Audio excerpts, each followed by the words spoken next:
Hello. It's the 27th of December, and it's a Saturday. And I used to do with my partner on this channel musings and martinis.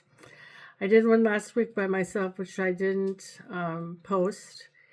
And I thought I'd try it again because every day and getting through the holidays have been a challenge, but slowly, um, well, I wouldn't say slowly it's getting better. What I would say is slowly I learn more about myself.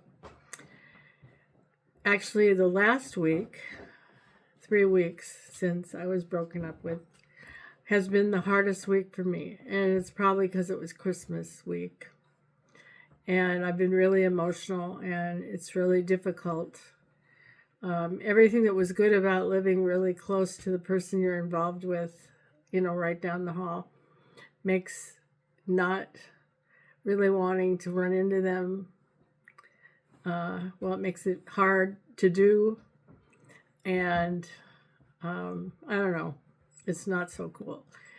But what I've come to understand, I think, about the emotions I've been feeling in the last week. My husband died 2.5 years ago, and he truly was my soulmate. And John knew that, and people know that. And I had many years caring for him and caregiving. Had plenty of time to think about my life after his passing, and I've done really well. I think there's something to have all those years together right up till the end is very meaningful, I think.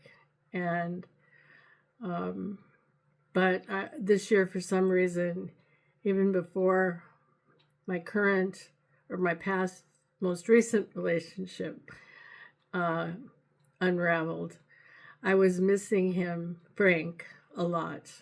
And my son was having trouble because he's on Social Security disability. And there are the ripple effects of what's going on in Washington. And it was just so much I was carrying around of sadness and fear about my son's future and mine because of his. And then I got broken up with. And I totally understand that, why that happened. And even though I don't want to really have it be true, I think it is truly a good thing. But being broken up with sort of unexpectedly, no real conversation or sit down, we need to talk, just it's over. It was like the bow on top of this great big box of sadness. And I think in the last week, with Christmas happening, which is really low key for me and my son, and we had a great Christmas day. As it turned out, it was a wonderful meal. I was so happy.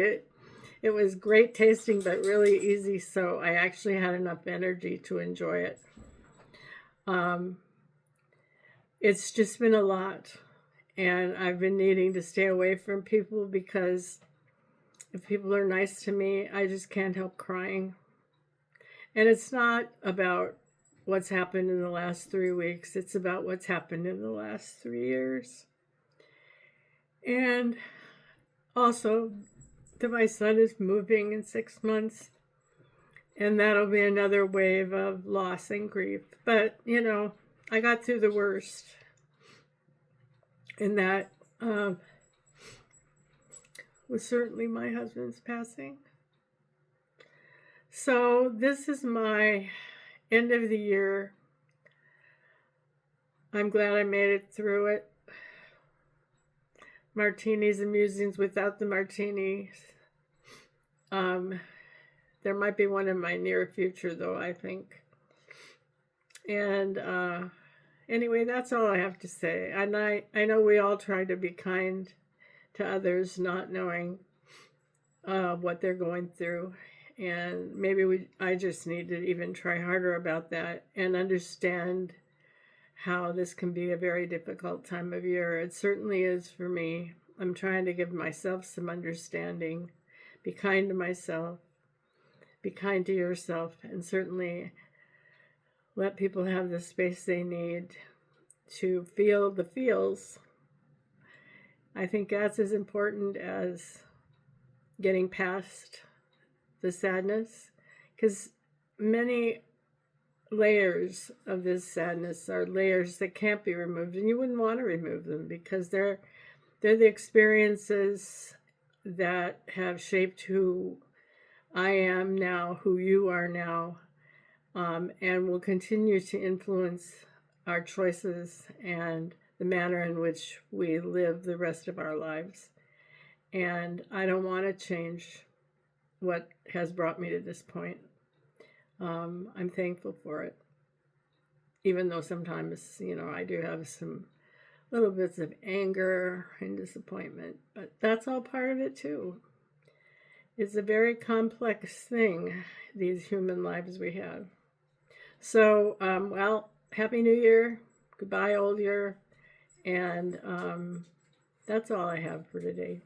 Thanks very much. Bye.